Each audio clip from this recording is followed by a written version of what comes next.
just a few hours prior to the Falcon 9's launch, with a duo of O3B mPOWER satellites, the weather prognosis was not promising, with meteorologists giving the launch only a 20% chance of favorable conditions.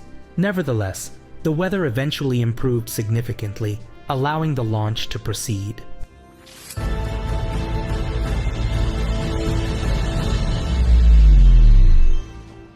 The Falcon 9 ignited its 9 Merlin engines and lifted off at 22:12 Universal Time on April 28th from the launch complex SLC-40 at Cape Canaveral, Florida. And go! Falcon 9 and SES O3B mPOWER.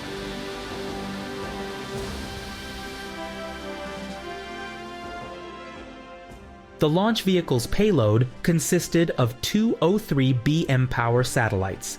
Their destination was neither low nor geostationary orbit, the most common destinations for communication satellites in general, but rather a medium orbit at an altitude of less than 8,000 kilometers above Earth. This region is not often utilized for communication satellites.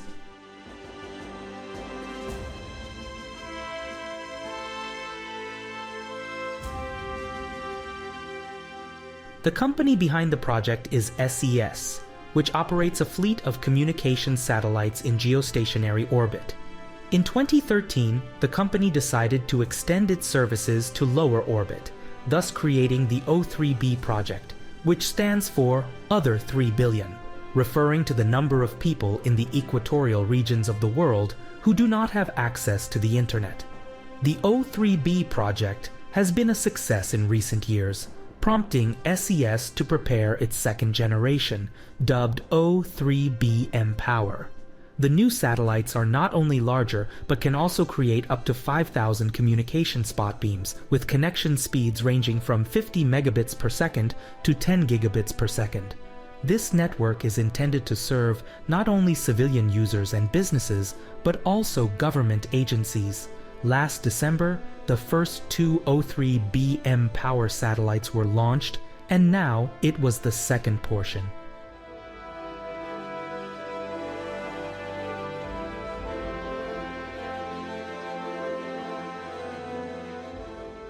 The second stage of the Falcon 9 had to make a total of 3 burns.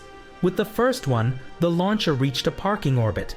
The second burn stretched that orbit into an ellipse, and the third burn rounded the orbit at the aforementioned altitude of around 8,000 kilometers.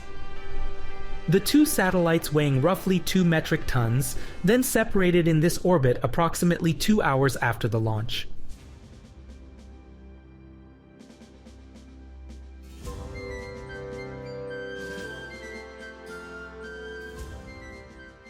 Less than 9 minutes after the launch, the Falcon 9 first stage attempted to land on the Just Read the Instructions autonomous drone ship, and this time it succeeded almost perfectly, landing almost exactly on the center of the landing site.